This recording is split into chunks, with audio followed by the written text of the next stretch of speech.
எல்லாருக்கும் வணக்கம். இன்றைக்கி சனா டாக்ல நான் உங்களுக்கு எடுத்துகிட்டு வந்திருக்கிற புக்கு எது அப்படின்னா, இதுவும் இன்றைக்கி சாரு நிவேதாவோட இன்னொரு புக்கு தான். அது வந்து பெட்டியோ. பெட்டியோவும் வந்து இந்த தேகம் நாவலாட்டாவே ரொம்ப கம்மியான பக்கங்கள் கொண்ட புத்தகம் தான். ஒரு 300 பேஜ் தான் இருக்கும். நீங்கள் அந்த 300 பேஜ் புக்கை வந்து ஈஸியாக அழகாக நீங்கள் வந்து படிச்சிடலாம். ஃபஸ்ட்டு இந்த பேர் வந்து என்னை வந்து வித்தியாசமாக ஈர்த்துச்சு. பெட்டியோ அப்படின்னு சொன்னோன்னே என்ன ஒரு ஒரு புத்தகத்துக்கு இப்படி ஒரு வித்தியாசமான பேர். அப்போது அந்த பெட்டியோல என்ன இருக்குது அப்படின்னு தெரிஞ்சுக்கணும் அப்படின்னு ஆசை. சும்மா சாதாரணமாக இந்த புக்கு வாங்குறதுக்கு முன்னாடியே இந்த புக் ரிலேட்டடாக அந்த புக் கடைகளில் இல்லைன்னா அந்த புக் ரிலேட்டடாக சில சில ரிவ்யூஸாட்ட போட்டிருக்கிறதுல ஏதோ இலங்கை சார்ந்த புத்தகம் அப்படின்னு சொல்லியிருந்தாங்க. அதுவும் ஆசிரியர் வந்து இலங்கைக்கு பயணம் மேற்கொண்டனால, அப்போ அங்கே பயணம் மேற்கொண்டப்போ அங்கே நிகழ்ந்த நிகழ்வுகள் அப்படின்றதுனால இந்த புக்கு மேலே வந்து எனக்கு ரொம்ப ஆர்வம் வந்துருச்சு. முதலாவது இந்த புக்கு என்னை அட்ராக்ட் பண்ணது இந்த விஷயத்தில். ஏன் அப்படின்னா, சாரு நிவேதாவோட நிறைய கட்டுரை புத்தகங்கள் படிக்க எனக்கு வாய்ப்பு கிடச்சிருக்கு நிறைய. ஏன்னா ரொம்ப நிறையன்னு சொல்ல மாட்டேன், கொஞ்சம் படிச்சிருக்கேனே வச்சுக்கோங்களேன். அப்படி நான் படித்த புத்தகங்களில் இந்த பயணம் சார்ந்த ஒரு புத்தகமாக இருந்துச்சு அப்படின்னா, அதில் வந்து அவர் அவ்வளோ அருமையாக எழுதியிருப்பார். அது மட்டும் இல்லாமல், அதாவது அந்த பயணத்தை மட்டும் நமக்கு வந்து சொல்ல மாட்டார். அந்த பயணத்தோடு சேர்த்து அங்கே இருக்கிற இலக்கியங்கள், அந்த மக்களோட வாழ்வியல், அங்கே வந்து சிறந்த திரைப்படங்கள், சிறந்த இயக்குனர்கள் அப்படின்னு பலதரப்பட்ட விஷயங்களை வந்து நமக்கு வந்து அப்படியே ஒரு ஒரு ஒரு ஒன்லைனராட்டவே சொல்லிட்டு வந்துடுவாங்க சாரு நிவேதிதா.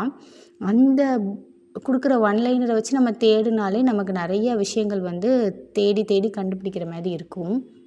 அதனால் எனக்கு வந்து சாருவோட இந்த பெட்டியோ நாவலை கேட்டோன்னே அந்த ஆர்வத்தில் இலங்கையை பற்றி நம்ம நிறைய என்ன தெரிஞ்சுக்கலாம் அப்படின்னு நினச்சிட்டு இந்த புக்கு பக்கம் வந்தேன். தெரிஞ்சுக்கிட்டேன்னா தெரிஞ்சுக்கலையா அப்படின்னா, மற்ற கட்டுரை புத்தகங்களில் அவருக்கு வந்து பேசுகிறதுக்கு இடம் இருக்கும். இது வந்து நாவல் அப்படின்றனால அவரால் நிறைய விஷயங்கள சொல்ல முடியலைனாலும், கிட்டத்தட்ட ஓரளவுக்கு நான் இப்போ ஒரு 90% அப்படின்ற கன்டென்ட்டை நமக்கு கொடுத்துருப்பாரு அப்படின்னு நான் நம்புகிறேன். கொடுத்துருக்காங்க சாரு. இனி நம்ம வந்து இந்த கதை என்ன கதை என்ன மாதிரி இருக்குது அப்படின்னா, ஒன்றும் இல்லை. இதில் வந்து பெருமாள் அப்படின்ற ஒரு கதாபாத்திரம் வருது. அந்த பெருமாள்ன்ற கதாபாத்திரம் ஒரு எழுத்தாளர். அந்த எழுத்தாளர் அவர்கள் வந்து இப்போது இலங்கைக்கு பயணம் மேற்கொள்கிறாங்க. அப்போது அவங்க இலங்கையில் மேற்கொள்கிற பயணம் எப்படி இருக்குது, அந்த பயணத்தில் என்னென்ன விஷயங்கள் நடந்துச்சு, அந்த பயணத்தின சுற்றின கதைகள் தான் வந்து ஒரு நாவலாக இந்த பெட்டியோல இருக்குது. முதலாவது இந்த பெட்டியோ அப்படின்றதுக்கு எதுக்கு பேர் வச்சேன், ஏன் பெட்டியோ அப்படின்னா என்ன அர்த்தம் அப்படின்றதுக்கு முன்னாடியே ஆசிரியர் சொல்லிடுறாரு. பெட்டியோ அப்படின்னா சிங்கள மொழியில் செல்லம் அப்படின்னு கூப்பிட்றதுக்காக இந்த நாவலுக்கு வந்து பெட்டியோனா செல்லம், அதனால் அந்த பேர் வச்சுருக்காங்க. இதுதான் கதை. இதை தாண்டி இதில் வந்து சொல்லப்போனால் நிறையா விஷயங்களை வந்து ஆசிரியர் பண்ணியிருப்பாங்க. என்ன விஷயம் அப்படின்னா, சாருவோட எழுத்துக்கள் வந்து எப்போவுமே அது வந்து ஒன்று ஆட்டோ நரேட்டிவ் ஸ்டைலில் இருக்கும், ரெண்டாவது டிரான்ஸ்கிரிப்சிவ். அந்த ஆட்டோ நரேட்டிவ் அப்படின்னா, அதாவது ஒரு ஆட்டோபயோகிராஃபியாட்டாவே நீங்கள் உங்கள் அளவுக்கு புரிஞ்சுக்கோங்க. அதாவது சுயமாக ஒரு கதாபாத்திரம் அவங்கள பற்றியே பேசுகிற மாதிரி இருக்கலாம். டிரான்ஸ்கிரிப்சிவ் அப்படின்னா வரம்பு மீறுறது. இப்போது சில விஷயங்களை வந்து நம்ம பேச மாட்டோம் அப்படின்னு நம்ம நினைப்போம்.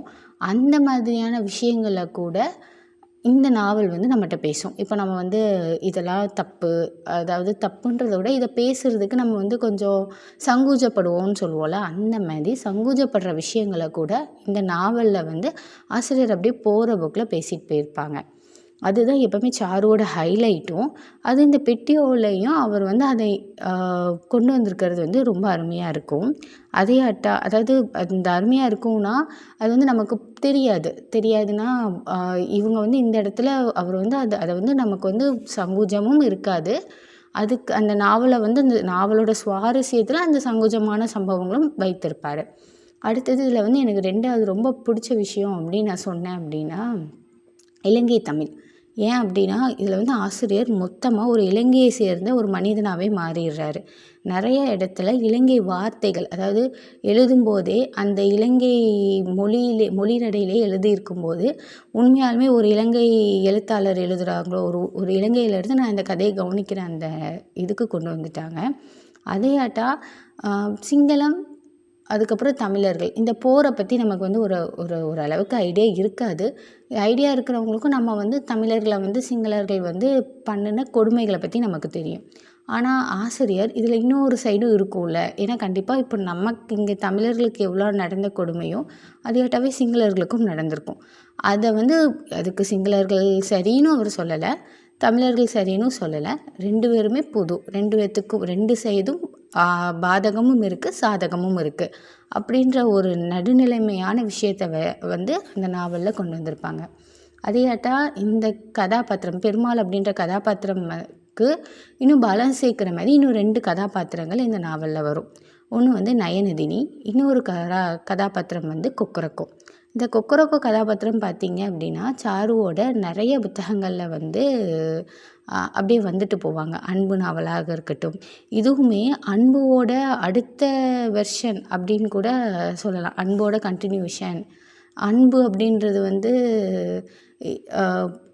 எப்படி இருக்குது அப்படின்றது அது அந்த நாவலை பற்றி இன்னொரு வாய்ப்பு கிடைக்குமா நான் உங்ககிட்ட பேசுகிறேன். அந்த கொக்கரக்கோ கதாபாத்திரம் வந்து அன்பு நாவல்லையும் வருவாங்க. அதையாட்ட இந்த நாவலில் அந்த கொக்கரக்கோ கதாபாத்திரம் வராங்க. கொக்கரக்கோ அப்படின்போது அது அந்த கதாபாத்திரம் ஏன் என்னை ரொம்ப ஈர்த்துச்சு அப்படின்னா, அது வந்து ஒரு மாதிரி கண்டுக்க மாட்டாங்க. கண்டுக்காத கதாபாத்திரமாக இருக்கும். யார் என்ன சொன்னால் எனக்கு பிரச்சனை கிடையாது, நான் வந்து இப்படி தான். அதையாட்டா அவருக்கு வந்து எல்லா விஷயங்களும் முன்னாடியே புரிஞ்சிடும். நிறைய விஷயங்களை வந்து அவர் தெரிஞ்சுக்குவார். ஈஸியாக வந்து அதாவது அந்த பெருமாள்ன்ற கேரக்டருக்கு கூட துணைக்கு இருந்து பெருமாளை வழி நடத்துகிற மாதிரி, பெருமாளுக்கு நிறைய விஷயங்களில் உதவி செய்கிற மாதிரி, பெருமாளுக்கு புரியாத விஷயங்களையும் புரிய வைக்கிற மாதிரியான ஒரு கதாபாத்திரமாக இந்த கொக்கரக்கோ கதாபாத்திரம் வரும். அதை விட இதில் வந்து அந்த பெண் கதாபாத்திரமான நயனதினி. இந்த நயனதினி அப்படின்ற பெண் வந்து ஒரு சிங்கள பெண்ணாக இங்கே வருவாங்க. இப்போ நம்ம நிறைய பேர் பேசிகிட்ருக்கிற ஒரு அதாவது நமக்கு நம்மளை சுற்றி இருக்கிற சமூகத்தில் நமக்கு தெரிஞ்ச ஒரு விஷயம் இருக்கும். அதாவது பெண் மேல் காதல் கொள்ளும் லெஸ்பியன். அந்த ஒரு அந்த உறவில் இருந்த ஒரு பொண்ணு, அவங்கள பற்றி அதில் அவங்க வாழ்க்கை எப்படி இருக்குது, அவங்க வந்து அது மட்டும் அவங்களோட முக்கிய இதாக இல்லாமல், அவங்க சிறு வயதிலேயே வந்து அந்த போர்க்காலத்தில் அவங்க வந்து நிறைய கஷ்டங்களை அனுபவிச்சிருப்பாங்க. நிறைய வலிகளையும் நிறைய வேதனைகளையும் சுமந்துட்ருப்பாங்க. அவங்க தந்தையை இழந்துருவாங்க. அதுக்கப்புறம் அவங்க வந்து பின்னாடி அதாவது அந்த அந்த நீங்கள் நினச்சி பாருங்களேன், ஒரு போர் டைமில் ஒருத்தங்க நம்ம வந்து நமக்கு பிரியமான ஒருத்தங்களை இறந்துட்டோம். அப்போது அவங்க அந்த இடத்துல அவங்க அதை ஸ்ட்ராங்காக அதை தாங்கிட்டு அவங்க இவ்வளோ தூரம் இப்போ வந்து அந்த பொண்ணு ஒரு நல்ல ஒரு பெரிய இடத்துல ஒரு வேலை பார்த்துட்ருக்கா. இப்போது அந்த பொண்ணை இவங்க மீட் பண்ணுறாங்க. யாருன்னா அந்த கதாபாத்திரமாக வர பெருமாள்ன்ற கதாபாத்திரம் மீட் பண்ணுறாங்க. அப்போ பெருமாளுக்கும் நயனதினிக்குள்ள உறவு, அவங்களோட அவங்க வந்து எப்படி அவங்கள வந்து இது பண்ணுறாங்க. இதில் வந்து நிறைய அந்த கதாபாத்திரம், அந்த பெண் கதாபாத்திரம் என்ன சொல்லி எனக்கு வந்து ரொம்ப பிடிச்ச ஒரு வார்த்தை அந்த பெண் கதாபாத்திரம் சொல்கிறதுல, எப்போவுமே நிஜத்தில் இருக்கணும். ஏன்னா அவங்க பாஸ்ட் வந்து ரொம்ப பயங்கரமான விஷயம். ஆனால் அவங்க அந்த பாஸ்ட்டையே நினச்சிட்டு அவங்க வேதனையிலே இருந்தாங்கன்னா, இப்போ இருக்கிற அவங்களோட இந்த ப்ரெசண்ட்டை வந்து அவங்களால அனுபவிக்க முடியாது. அதனால் அந்த கதாபாத்திரம் இந்த கதை முழுக்க வரும்போதே நிறைய இடத்துல அந்த கதாபாத்திரம் சொல்கிற விஷயம், அதாவது நயனதினி சொல்கிற விஷயம் என்னவாக இருக்கும் அப்படின்னா, இப்போ இருக்கணும், வருங்காலத்தையும் யோசிக்கக்கூடாது, முடிஞ்ச நிகழ்காலத்தில் இருக்கணும், முடிஞ்ச கடந்த காலத்தை எப்போவுமே யோசிக்கக்கூடாது, கடந்த காலம் வந்து நம்மளோட நிகழ்காலத்தை எப்போவும் அஃபெக்ட் பண்ணக்கூடாது அப்படின்ற மாதிரியே ஒரு கதாபாத்திரம். இது வந்து நம்மளை மாதிரி நிறைய பேர் வந்து நம்ம நிகழ்காலத்தில் இருக்க மாட்டோம்.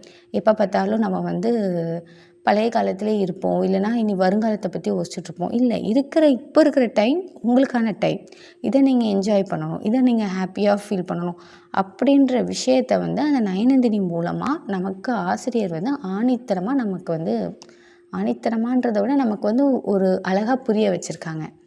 அதனால் அனைவரும் இந்த செல்லத்தை வாசிக்க உங்ககிட்ட சொல்கிறேன். இன்னொரு காணொளியில் சந்திப்போம். நன்றி, வணக்கம்.